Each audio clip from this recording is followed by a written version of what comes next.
साथ हैं डायरेक्टर सरोज मिश्रा जी, उनसे बात कर लेते हैं। कौन सी फिल्म है और क्या बजट रहेगा? ये फिल्म है मेरी मणिपुर डायरीज, और ये the diary of West Bengal के मैं बाद अगला प्रोजेक्ट कर रहा हूँ। ये फिल्म की शूटिंग अभी शुरुआत हो चुकी है, इसके भी लंदन में भी शूट है 5 तारीख से, और उसके बाद दिल्ली में भी शूट है। उसी शूटिंग की तैयारी के सिलसिले में मैं दिल्ली आया हुआ हूँ। और मोनालिसा को एक्चुअल में मैंने कुछ दिन पहले वीडियो वायरल होते हुए उसका देखा, लड़की का, और मुझे सबसे अच्छा ये लगा कि एक लड़की जो बगैर कपड़े उतारे हुए, बगैर गंदी भाषा इस्तेमाल किए हुए लोगों के दिलों में जगह बना रही है, तो इसका मतलब हमारे हिंदुस्तान में भारतीयता, संस्कृति और कल्चर जिंदा है अभी। और इसी चीज से प्रभावित होकर मुझे लगा कि मैं उस लड़की को, जो उसका सपना है, बचपन का जो सपना है, उसे फिल्म में काम करना था, वो मैं पूरा करूं, इसलिए मैंने उसको ऑफर किया इस फिल्म के लिए। फिल्म का नाम है मणिपुर डायरीज, और ये फिल्म ऑलरेडी शूट इसका चल रहा है। और इस फिल्म का बजट बहुत ज्यादा, हमारी फिल्म का बजट नहीं होता है, 15-20 करोड़ के आसपास का बजट है फिल्म का। और ये फिल्म अक्टूबर महीने में पूरे भारत में रिलीज होगी। उनको क्या बजट देंगे आप? बजट देखिए, अभी उनकी फैमिली से मेरी बातचीत होगी परसों, और परसों वैसे मैं जा रहा हूँ कुंभ स्नान के लिए परिवार के साथ।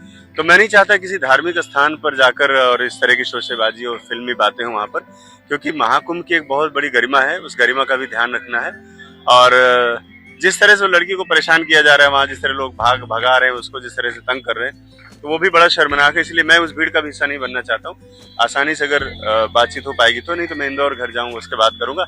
हालांकि मेरे लोगों से संपर्क में है वो वहाँ पर। और जहाँ तक पारिश्रमिक की बात है, तो मैं कोशिश करूंगा कि उसको वो सारी चीजें मिले जिससे वो आगे बढ़ सके वो, और उसको आगे भी फिल्मों का ऑफर होगा। तो मैं चाहूंगा कि एक अच्छा प्रूफ करे इस फिल्म के जरिए, ताकि उसको भविष्य में फिर आगे पीछे मुड़कर देखने की कोशिश न करना पड़े। और पारिश्रमिक डिपेंड करता है कि उनके घर वाले किस तरह से राजी होते हैं, और जितने पर भी होंगे उसका दुगना मैं पैसा दूंगा, पहले भी बोल चुका हूँ। सर, जिस तरीके से आपने उन्हें फिल्म ऑफर करी, तो ये ख्याल आया कैसे, मतलब कि एक वायरल लड़की है कुंभ में, आपको सडनली ऐसा ख्याल कैसे आया?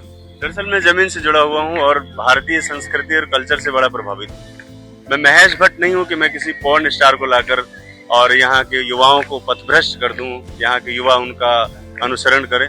तो मेरा ये मानना है कि अगर जिस तरह से लड़की ने अपनी बड़ी शालीनता से बहुत सारी बातें की, मैं उसके जब मुझे इंटरेस्ट हुआ तो मैंने उसको सुना भी, बहुत सारी बातों का जवाब उसने बड़े ही शालीनता से दिया। तो वो चीजें मुझे बहुत प्रभावित की, और मुझे लगा कि सही मायने में ऐसे लोगों को आगे बढ़ाने की जरूरत है। बाकी तो मुंबई से शहर में लाखों लोग घूम रहे हैं, लाखों लड़कियां घूम रही हैं वहां पर एक मौके की तलाश में, जिनको मौका नहीं मिलता है। लेकिन मुझे लगा कि इसे देना चाहिए, और ये लोगों के लिए एक अच्छा मैसेज जाएगा, कलाकारों के लिए अच्छा मैसेज जाएगा, और दुनिया के लिए एक अच्छा मैसेज जाएगा कि आप बगैर गंदगी फैलाए हुए भी आप अच्छा काम कर सकते हो। ये मेरी कोशिश है। कि आंखें सबसे ज्यादा उनकी खूबसूरती है, वही खूबसूरती उनके लिए आज बहुत बड़ा एक कारण बन चुकी है। उनको काफी परेशान किया जा रहा है उनके अंदर, जिस तरीके से वीडियो भी सामने आ रही है। ऐसे लोगों के लिए आप क्या कहना चाहेंगे? ऐसे लोगों के लिए कहना चाहूंगा कि वो सब मानसिक रोगी हैं। पहली बात तो यह है कि जहाँ पर गए हैं उस जगह का महत्व और वहाँ की महत्ता का बहुत ध्यान रखना चाहिए। हमें किसी लड़की को उसका वीडियो वायरल कराने के लिए, या अपने चैनल को आगे बढ़ाने के लिए, या खुद को आगे बढ़ाने के लिए इस तरह की चीजों का सहारा नहीं लेना चाहिए। ये जरूर है कि अगर मीडिया में वायरल हुई तभी तक मेरे तक खबर पहुंची हो, ठीक है, लेकिन उसके बाद जो हो रहा है ना, वो बहुत ही शर्मनाक है। क्योंकि एक जो महाकुंभ की गरिमा है उसका भी ध्यान रखना चाहिए। हमें 144 साल के बाद जो एक स्नान का जो पर्व आया है, जहाँ पर बहुत सारे साधु संत महात्मा है, वहां पर इस तरह का माहौल बनाना मतलब हमारे देश और कल्चर के खिलाफ है। तो मैं उन लोगों से अनुरोध करूंगा कि कृपया जो भी लड़की है बेचारी को, अगर माला बेच रही है उसको बेचने दो, और उसको इस कदर मत परेशान करो कि उसको अपनी व्यक्तिगत जिंदगी और छोटी छोटी चीजों के लिए भी परेशान होना पड़े और भागना पड़े वहां से। जिस तरह से अभी खबर आ रही है कि उसको वहां से हटाया गया है, क्योंकि लोग सारा कुंभ वहीं पर इकट्ठा हो गया था पूरा। ये गलत है, बहुत गलत है। योगी की नगरी कहा जाता है, यूपी को योगी की नगरी कहा जाता है, बाबा की नगरी कहा जाता है। उस जगह एक लड़की को परेशान किया जा रहा है, तो क्या लगता है ये कुछ इंसाफ होगा? देखिए, योगी जी की जहाँ तक बात है तो वो तो पूरे वर्ल्ड में एक आइकॉन है, और एक संत हैं जिन्होंने देश में एक प्रदेश की गद्दी संभाली है, सत्ता संभाली है। ये सबके लिए गौरव की बात है। एक सन्यासी का देश में इस तरह से आना एक बहुत बड़ा मैसेज है, और उन्होंने जिस तरह से आकर काम किए हैं जो खासतौर पर अपराधियों के लिए, वो बहुत ही ऐतिहासिक डिसीजन उन्होंने लिए, बहुत बोल्ड डिसीजन उन्होंने लिए। इस वजह से मैं तो ये देखता हूँ कि हर स्टेट में लोग चाहते हैं कि योगी जी उनके मुख्यमंत्री हों। इस कदर नहीं परेशान करेंगे कि लड़की को कोई क्षति पहुंचे, क्योंकि योगी बाबा का खौफ है और उनके बुलडोजर का खौफ है पूरे देश में। सर आप भी यूपी से आते हैं, लखनऊ से हैं आप, और किस तरीके से देखेंगे कि यूपी का जो सीएम है योगी आदित्यनाथ, क्या माहौल है यूपी में? इतना अच्छा माहौल कभी नहीं था, क्योंकि मैंने तो बहुत सारा कई कांग्रेस का भी शासन देखा है, बसपा का भी देखा है, सपा का भी देखा है। तो कई बार ऐसे मैंने देखा कि पुलिस स्टेशन के बाहर से लोग मारकर भगा दिए जाते थे, उनकी रिपोर्ट नहीं लिखी जाती थी, क्योंकि कोई बड़ा यादव उनका नेता या कोई किसी पार्टी का नेता या सपा का कोई नेता होता था। लेकिन आज की तारीख में हर आदमी की सुनवाई हो रही है, और ये सिर्फ उस महान योगी की वजह से हो रहा है, जो सन्यासी जिन्होंने प्रदेश की सत्ता संभाली है।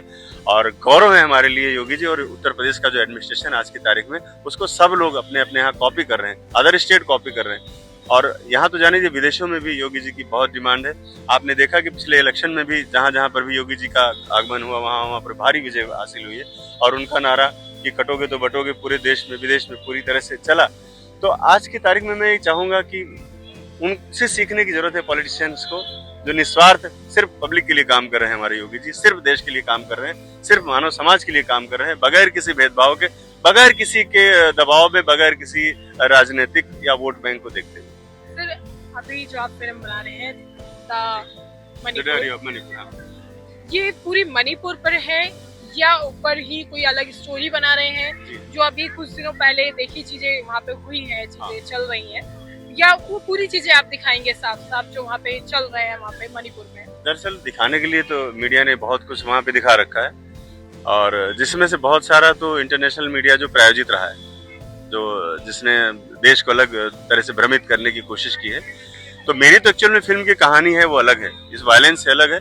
लेकिन हाँ, कुछ ऐसी अछूती चीजें जरूर है जो देश ने कभी नहीं सुनी है, किसी मीडिया के सामने नहीं आया होगा, वो मैं जरूर लेके आऊंगा। इतना है, डिफरेंट दिखाने वाले। बिल्कुल, हाँ बिल्कुल डिफरेंट होगा, एकदम डिफरेंट होगा, ये जानिए आप। इसमें मोनालिसा का रोल क्या रहने वाला है? मोनालिसा इसमें एक आर्मी ऑफिसर है जो पहले थे वहां पर, रिटायर हो गए और वहीं के वहीं रह गए। तो उस लड़की की कहानी है जो जिसका फादर हैंडीकैप्ड है, और वो मेहनत करती है, कपड़े बुनती है और अपना खर्च चलाती है।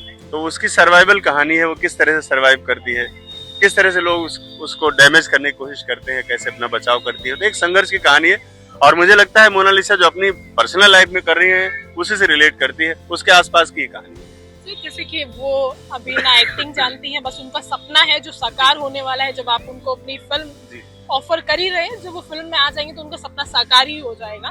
तो जिस तरीके से वो चाहती हैं, पर उन्हें काम नहीं आता है, नॉर्मल लाइफ जी रही है, क्योंकि किसी भी लाइन में जाने के लिए उसे काम सीखना होता है, उन्हें एक्टिंग सीखनी होती है। जो काम करेंगे वो किस तरीके से होगा, उनके ऊपर आपको काफी काम भी करना पड़ेगा। देखिए, हर इंसान जब से पैदा होता है उसके बाद हर एक चीज सीखता है। मैं भी सीख रहा हूँ, 32 साल मुझे भी सीखते हुए हो गया काम को।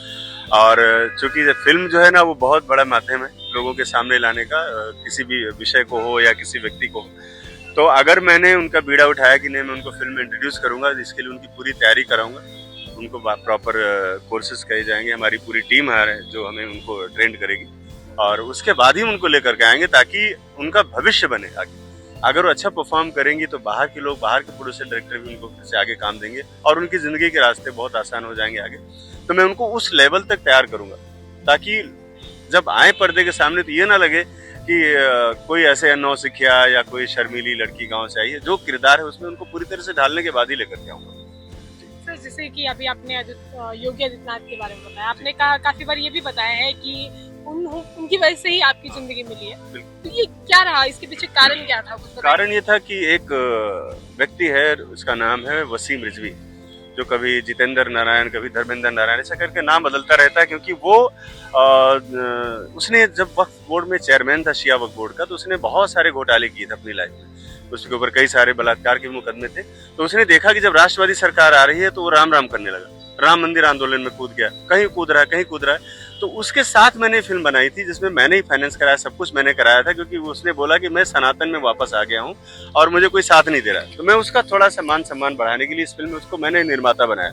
लेकिन फिल्म कंप्लीट होने के बाद जब मेरे ऊपर बंगाल में बहुत सारे मुकदमे थे, तो उस तानाशाह सरकार की पुलिस के सामने इसने मुझे फेंक कर मुझे जान से मरवाना चाहा, इसलिए कि मैं मर जाऊंगा तो पिक्चर हाईलाइट हो जाएगी खाली।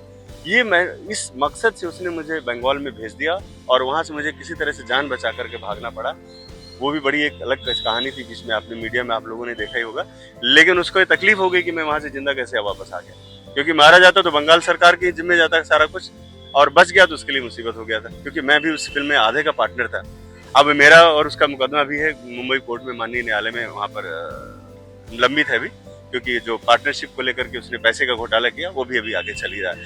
हाँ, योगी जी का कैसा रोल है कि जिस दौरान मैं वहां से भागा मुंबई वेस्ट बंगाल से, तो मैं बहुत डिप्रेशन में था, क्योंकि 4 साल की मेरी मेहनत थी और मुझे फिल्म से साइड कर दिया गया था, बाहर निकाल दिया गया था। हर जगह मीडिया में यही आ रहा कि मैंने फिल्म बनाई, मैंने ये किया, मैंने वो किया, ताकि उसको मोदी जी, अमित शाह जी, माननीय योगी जी उसको जल्दी से कोई बड़ा पद दे दे, उसको गवर्नर बना दे, कहीं का कहीं राज्यसभा बना दे। इस चक्कर में वो लगा हुआ था और मैं अपनी जान पर खेल रहा था, क्योंकि मेरे लिए जान बचाना मुश्किल हो गया था। इसने बहुत सारे मेरे पीछे इलीगल लोगों को लगा रखा था कि मुझे किसी भी तरह से मार दिया जाए, ताकि न्यूज बन जाए, किसी तरह से खबर बन जाए कि डायरेक्टर मर गया इस फिल्म का, the diary of West Bengal का, और इसका एडवांटेज इसको मिल जाए। तो उस बीच हमारे घर वालों ने गुमशुदगी की रिपोर्ट जो लिखाई, और मुझे बड़ी सुरक्षित तरीके से योगी जी के जो पुलिस थी, उत्तर प्रदेश पुलिस ने मुझे मरणासन हालत में मुझे रिकवर करके हॉस्पिटल लेके गई और वहां मुझे फिर से नया जीवन दान दिया।